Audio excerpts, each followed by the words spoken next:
Bonjour à toutes et à tous, j'espère vous retrouver en pleine forme. Aujourd'hui, dans cette séance, on va consacrer à l'étude, cette séance sera consacrée à l'étude d'une fonction, bien sûr, niveau deuxième année baccalauréat. Je vais vous donner tout simplement les astuces que vous devez savoir pour traiter, ou bien pour aborder, ou plus simplement pour étudier n'importe quelle fonction. Alors là, je vous donne la structure normalement globale qu'on vous donne le jour de l'examen. On vous donne toujours l'examen divisé en deux parties, la première partie et la deuxième partie. Donc la première partie, on vous donne par exemple une fonction de type g de x, voilà, égale 2x moins x moins 1, ln de x moins 1.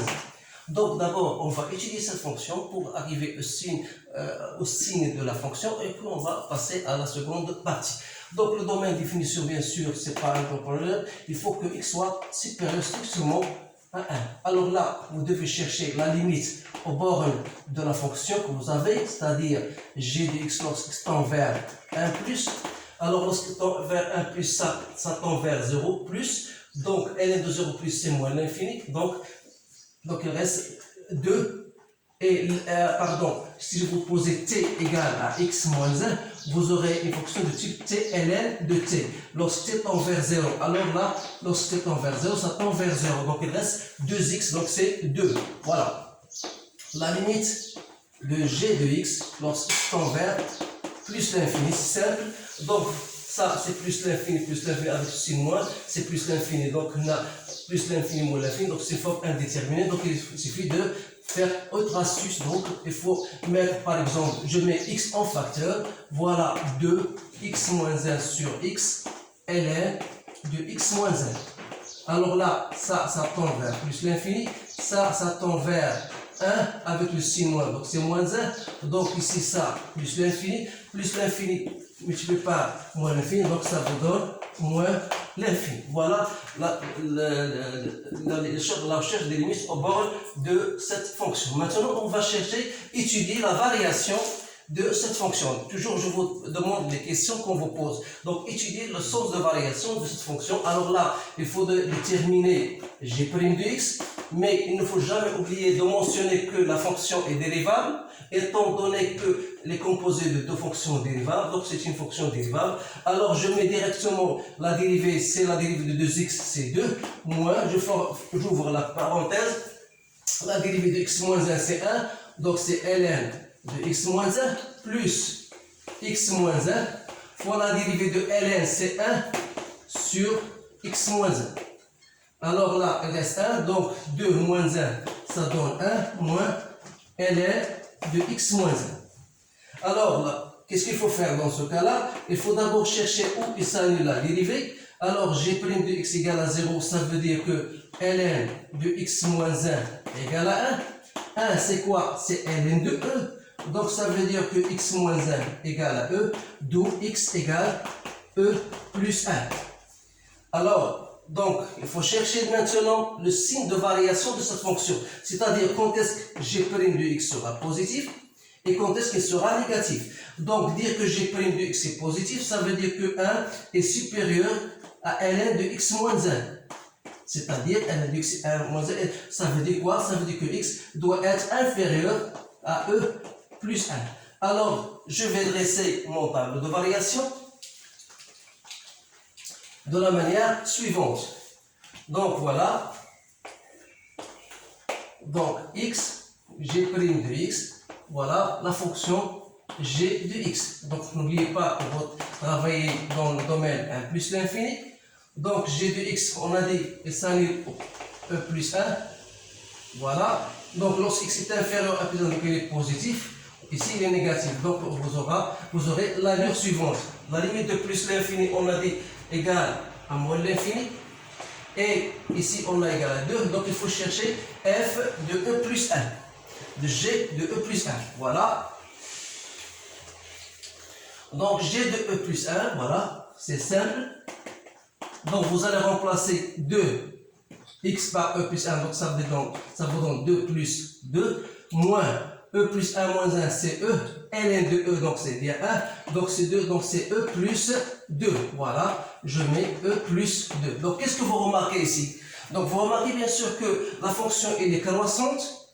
Et à partir de 2, et pas à une valeur positive, ça veut dire que e plus 1 est une valeur maximale. À partir de e plus 1 jusqu'à l'infini, la fonction commence à décroissante. Ça veut dire qu'il existe un certain alpha égal à 0. Alors pour montrer cela, donc qu'est-ce qu'il suffit? Donc la question qu'on vous pose, montrer qu'il existe un certain alpha appartenant bien sûr à 1 plus l'infini, c'est que g de alpha égale à 0.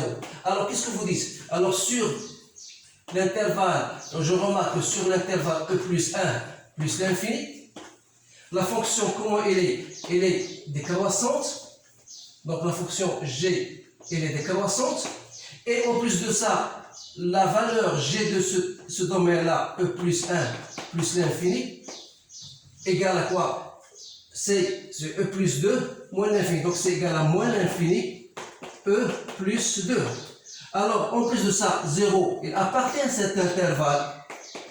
Donc, puisqu'il appartient à cet intervalle, donc ça veut dire qu'il existe un certain alpha appartenant à ce domaine-là, tel que g de alpha égale à 0. Voilà la première question. Il vous demande de montrer qu'il existe un certain alpha tel que g de alpha égale à 0. La première question. Deuxième question, il vous donne, voilà, on vous donne montrer que alpha est compris entre e carré plus 1 E3 plus 1.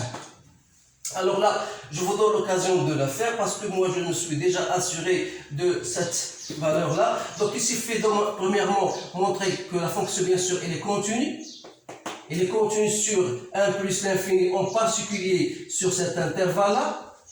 Deuxième condition, il faut que on a déjà g, elle est décroissante. Et la troisième condition, il faut montrer que g de e carré plus 1 fois g de e3 plus 1 est inférieur strictement à 0. Donc je me suis déjà assuré de cette condition-là. Donc je vous laisse le soin de le faire vous-même avec votre calculatrice. Alors donc il existe un certain alpha compris entre e carré plus 1 et e carré plus 3, e carré 3 plus 1, tel que g de alpha égale à 0.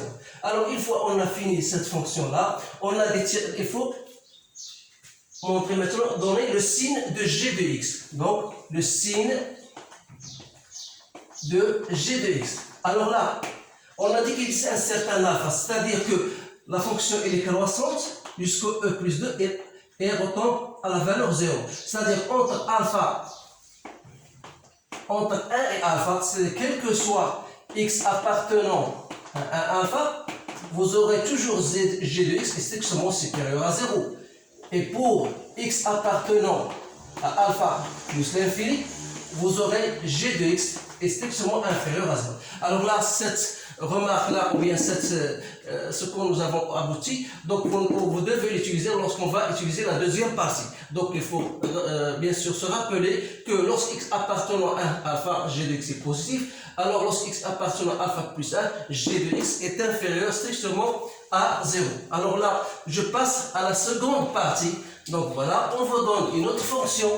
Voilà la stratégie de l'examen que vous aurez bien sûr à la fin de l'année. On vous donne une autre fonction, voilà f de x égale à ln de x carré moins 1 sur x. Voilà. Donc la première question c'est de chercher le domaine de définition. Donc qu'est-ce que vous allez dire? Donc la fonction, le domaine de définition c'est l'ensemble des x qui appartient à R. C'est que la première des choses, il faut que x carré moins 1 doit être strictement supérieur à 0, sans oublier bien sûr que le dénominateur doit être différent de 0. Alors là, vous avez une équation du second degré, vous déterminez delta, ou bien sans même déterminer delta, puisque vous avez x moins 1 fois x plus 1, vous aurez déjà les racines moins 1 et 1. Vous avez que x carré, vous savez que x carré moins 1 porte le signe de a à l'extérieur des racines, c'est-à-dire que x doit appartenir à moins l'infini moins 1, union 1 plus l'infini. Et on va garder toujours x est différent de 0. Alors là, pour remplir cette relation, il suffit maintenant de faire tracer, bien sûr ici, vous avez 0, vous avez moins 1 et vous avez 1. Donc la fonction est définie dans ce domaine-là. Et il faut, bien sûr, ne pas prendre 0. Alors, qui dit la fonction appartient à cet intervalle-là, veut dire forcément que x est exclu dans ce domaine-là. C'est-à-dire que votre domaine de définition, il ne va pas tenir compte de x différent de 0. Pourquoi? Parce que x différent de 0 n'appartient plus à ce domaine-là. Donc, le domaine de définition de sa fonction n'est autre que moins l'infini, moins 1, union 1 plus l'infini. Donc, c'est la première des choses qu'il faut bien maîtriser, c'est le domaine de définition. Heureusement, le jour de l'examen, on vous donne toujours simplement montrer que votre domaine de définition est le suivant. Alors maintenant, on va passer aux limites, aux bornes de la fonction. Voilà, donc le domaine de définition de f, on a ici moins l'infini, moins 1, union 1 plus l'infini. Avant de passer aux bornes, on vous dit, voilà, montrer que la fonction est impaire. Donc f est impaire. Voilà.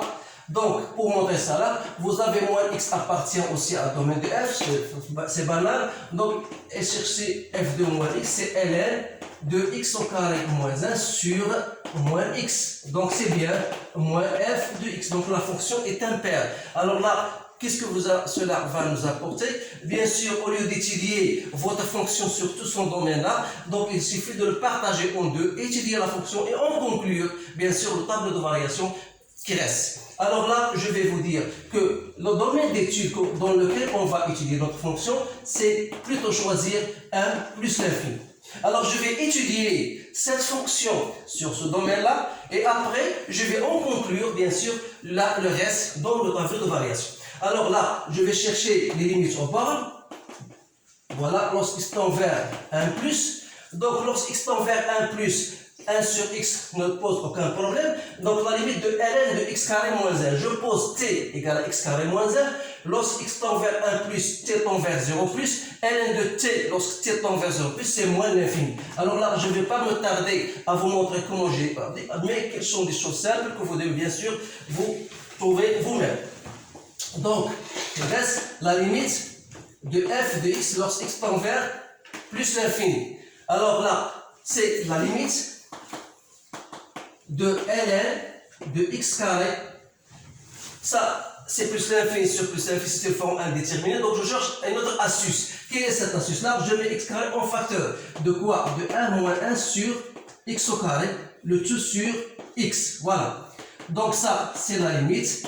Lorsqu'x tend vers plus l'infini, de ln de x carré, c'est combien? C'est 2 fois ln de x plus ln de 1 moins 1 sur x au carré, bien sûr sur x, c'est-à-dire ça sur x et ça sur x. Donc je mets un x, voilà. Mais attention là, il faut faire très attention parce que c'est pas toujours facile.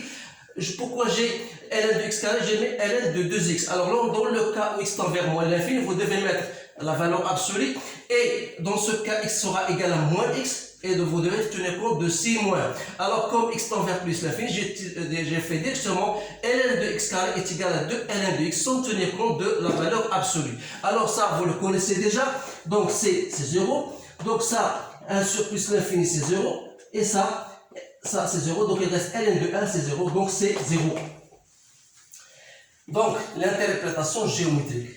Soyez sûr que chaque fois qu'on cherche les limites, il faut interpréter géométriquement vos résultats. Donc, limite de f de x lorsqu'x tend vers plus l'infini égale à 0, ça veut dire que la fonction, bien la courbe représentative de la fonction admet une branche parabolique de direction l'axe des abscisses. Et limite de f de x lorsqu'x tend vers 1 plus égale à moins l'infini, ça veut dire que votre fonction admet une asymptote qui est verticale d'équation x égale à 1. Alors là, j'aime pas écrire cela, mais vous devez bien sûr maîtriser ces choses-là. Donc, une fois j'ai terminé ça, je vais maintenant passer à chercher la dérivée de cette fonction.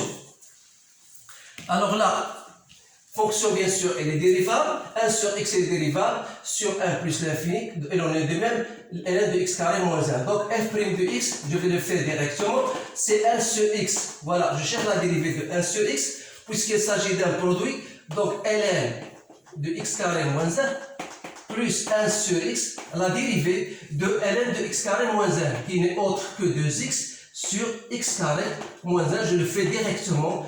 Alors là, j'aurai moins 1 sur x au carré, ln de x carré moins 1, plus 2 sur x au carré moins 1. Donc si je mets au même dénominateur, Donc j'aurai x carré moins 1. Alors x carré, donc j'aurai x carré moins 1 ln de x carré moins 1.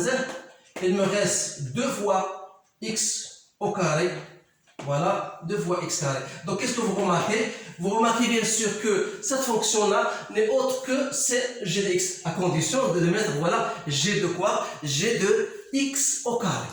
Voilà le nouveau chose, donc c'est pour cette raison-là que j'ai choisi cette étude-là. Donc g de x carré, c'est 2x carré, moins x carré moins 1, ln de x carré moins 1. Donc c'est g de x carré sur quoi? Sur x au carré, x carré moins 1.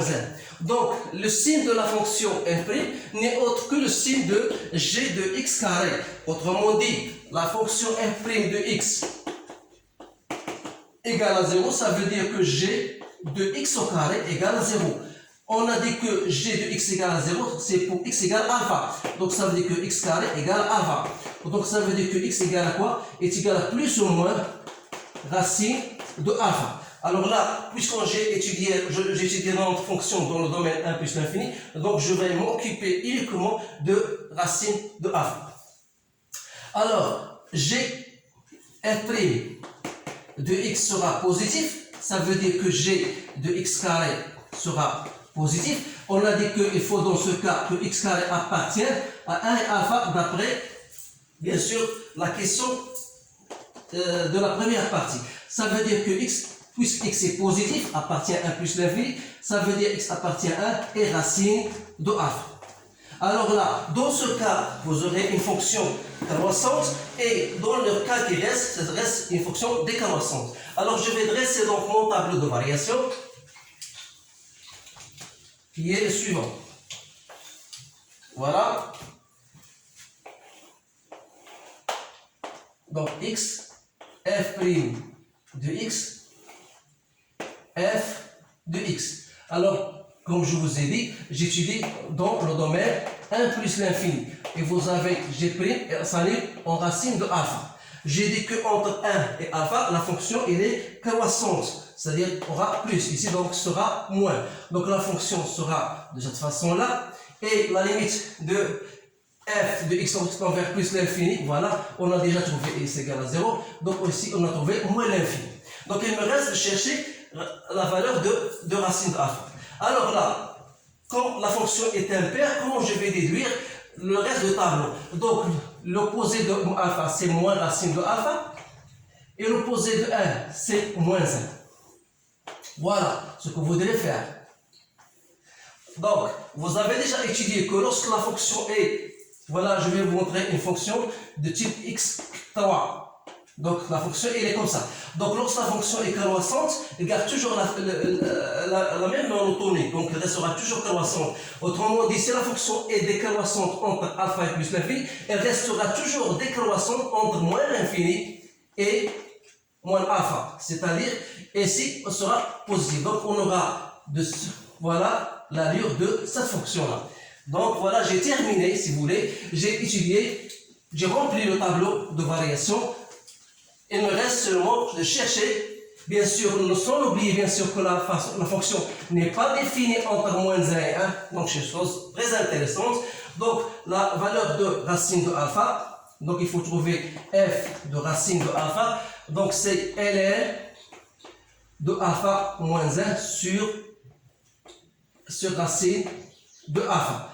Donc bien sûr on vous donne la valeur de alpha, puisqu'on a dit que alpha est compris entre e au carré plus 1 et au carré plus 3, plus 1, pardon. Donc, il vous donne alpha à peu près, donc on dit prendre alpha égale à 10. Donc, qu'est-ce qu'il reste? Donc, c'est ln de 9 sur racine de 10, c'est bien sûr 3,14. Et vous allez faire votre calcul. J'ai trouvé, bien sûr, 0, à peu près 0,7. Donc ça, c'est 0,7. Ici sera moins 0,7. Voilà, une fois j'ai terminé de dresser mon tableau de variation, il me reste maintenant de tracer notre courbe. Donc voilà x, voilà y. Donc voilà, vous avez ici 1, moins 1, moins 2, moins 3. Voilà 2, voilà 3. Je vous donne seulement, grosso modo, la fonction, bien l'allure générale de la fonction. Donc la première des choses, vous avez déjà une tangente horizontale ici et ici. Donc racine de alpha, on a pris alpha égale à 10, donc racine de alpha c'est à peu près 3,14. Donc ici en 3,1, c'est-à-dire ici. Donc l'image c'est 0,7, donc 0,7 à peu près ici, voilà. Voilà, donc il suffit on a un asymptote vertical, voilà, ici et là. Donc il me reste maintenant, puisque la fonction va monter et va descendre, bien sûr, donc elle va couper l'axe des abscisses. Alors il faut chercher quand est-ce f de x égale à 0. C'est-à-dire f de x égale à 0, ça veut dire que ln de x carré moins 1 égale à 0. Donc x carré moins 1 égale à 1. Donc x carré égale à 2. Ça veut dire que x égale plus ou moins racine de 2. C'est-à-dire 1,4. Voilà, à peu près ici. Donc 1,4. De même, elle s'annule 1,4. Donc il va s'annuler ici de la même manière. Donc on a racine de 3. On a moins racine de 3. L'image c'est moins 0,7. Donc voilà, moins 1. Donc ici vous aurez bien sûr, voilà. Donc voilà, je vais tracer maintenant la fonction. Donc elle passe, voilà, et va côtoyer l'axe des abscisses. Et on est de même ici, voilà, la fonction elle va passer comme ça et va côtoyer ici vers voilà votre courbe bien sûr de représentatif de la fonction que vous avez devant vous. Donc une fois j'ai terminé ça, on va passer maintenant à d'autres questions supplémentaires. On va s'intéresser à l'intervalle 1 racine 3. Donc on va s'intéresser à cet intervalle 1 racine de alpha. Donc on vous dit montrer que bien sûr f admet une fonction réciproque f-1 définie sur j qu'on va déterminer. Alors entre 1 et alpha, remarquez que la fonction elle est croissante, elle est continue, donc elle admet une fonction réciproque définie sur l'intervalle j qui est égal à quoi? Égal moins l'infini 0,7. Donc moins l'infini 0,7. Voilà votre. Donc comment je vais représenter cette fonction-là? Alors là, pour vous, bien sûr, vous pouvez déterminer la droite delta égale y égale à x et vous allez faire la symétrie. Alors pour moi, je n'ai pas d'équerre, je n'ai pas de compas, donc je vais me débrouiller, bien sûr. Vous avez ici l'image de 3,1 égale à 0,7, ça veut dire que 0,7, son image, c'est 3,1. Donc on la recoupe, donc ici, elle sera comme ça. Puisqu'il s'agit d'une asymptote horizontale, ici on aura, bien sûr, vertical. On a ici f, ici c'est le point racine de 2. Donc f de racine de 2 égale à 0, ça veut dire que f de 0 égale à racine de 2, c'est-à-dire 1,4 à peu près ici. Donc la fonction va, alors sans oublier bien sûr, donc x égale à 1 est une asymptote verticale, vous aurez maintenant x égale, y égale à 1, une asymptote horizontale. Alors là, votre fonction sera de cette manière. Voilà, donc je m'intéresse uniquement à un racine de alpha. Voilà la fonction réciproque, c'est f-1. Donc c'est un exercice très intéressant. Maintenant, je vais vous ajouter d'autres questions. Voilà, montrer que la fonction f-1 est dérivable. Bien sûr, on va s'intéresser toujours, comme je vous ai dit, à cet intervalle-là, c'est-à-dire qu'on va prendre la fonction restrictive, c'est-à-dire h de x par exemple, qui est égale à f de x, mais dans ce domaine-là. Alors, on vous dit montrer que h-1 est dérivable au point 0. Alors là, ce sont des questions qu'on vous pose généralement. Donc pour montrer que h-1 est dérivable en 0, il faut d'abord chercher c'est quoi 0. 0 c'est, on a dit c'est h eh bien f de racine 2 égale à 0. C'est-à-dire que 0 n'est autre que racine de 2. Donc, qu'est-ce qu'il faut faire? C'est-à-dire que h moins 1 de 0 égale à racine de 2. Donc, il suffit de montrer que h est dérivable au point x0 égale à racine de 2. Alors, dans ce cas-là, il faut chercher d'abord la limite de f de x moins f de racine de 2 sur x moins racine de 2. Voilà. Qui n'est autre que ln de x carré moins 1 sur x moins f de racine de 2 égale à 0. Donc, je vais diviser par x moins racine de 2. Voilà. Alors, si vous essayez de remplacer x par racine de 2, vous aurez toujours une forme indéterminée. Alors, pour déterminer cette limite-là, donc, c'est un peu plus difficile, mais quand même, vous devez faire appel à ce que vous avez vu en cours. À savoir ln de t sur t moins 1. Alors là, lorsque t tend vers 1, ça tend vers, la limite, ça tend vers 1. Donc, il faut faire présenter ce type de limite. Alors là, je vais vous donner ln. Donc, je vais effacer le tableau pour que ça soit clair. Donc, je vais chercher donc f de x moins, je mets f de x moins, c'est quoi? C'est ln de x au carré moins 1 sur, alors, ln de t sur t moins 1. Ça veut dire t, c'est quoi? C'est x carré moins 1. Donc, c'est x carré moins 1, c'est-à-dire moins 2. Voilà, c'est comme je fais, voilà, ça. Donc, c'est quoi ça? C'est x carré moins 2. Donc, je n'ai pas x carré moins 2. Voilà, je vais l'éliminer en multipliant par x carré moins 2. Donc, qu'est-ce qu'il me reste? Il me reste x sur x moins racine de 2. Voilà. Est-ce que je ne sais pas si vous avez compris. Toujours, il faut faire appel à votre cours. Donc, il faut présenter la limite ln de t sur t moins 1. Donc, je les ai présentés. Donc, il me reste simplement de poser t égale à x carré moins 1. Donc, j'aurai, lorsqu'il tend vers racine de 2, ça tend vers 1. C'est-à-dire le type ln de t sur t moins 1 fois, bien sûr, x, c'est x moins racine de 2 fois x plus racine de 2 sur x fois x moins racine de 2. Alors, qu'est-ce que vous remarquez? Bien sûr, vous remarquez que je peux simplifier tout simplement par x moins racine de 2. Donc, il me reste ça tend vers 1.